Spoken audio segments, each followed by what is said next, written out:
morning and welcome to today's episode of Under the Mango Tree. So in a weird conversation we had the other day, it came up that a lot of people don't know who Rolando Barral is. Rolando Barral was a famous television personality here in South Florida back in the 80s. I once met Rolando Barral when I was 15 years old back in the 80s at a friend's house. So I was at my friend's house and all of a sudden my friend's like, hey, you want us to check something out? I'm like, yeah. We go outside and there's a brand new Cadillac Eldorado of the 80s at the time.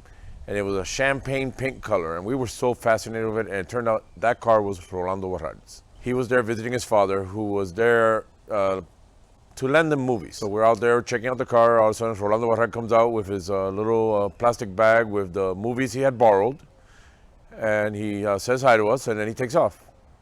I was so excited to tell my mother about this because I know my parents were really into like Sábado Gigante, and he was the original host with Don Francisco when they brought the show to Miami. And he plus had been on telenovelas and had, all kinds of TV shows here in Miami. So I knew she knew who he was. And I come home by that night and I told my mother, hey, guess who I met? Rolando Barral. And he's like, yeah? He was just arrested. Arrested? He said, yeah, apparently he had a warrant, an outstanding warrant in New Jersey. Then when he was in the police station, he was trying to flush one of those VHS tapes down the toilet. And that concludes today's episode of Under the Mango Tree.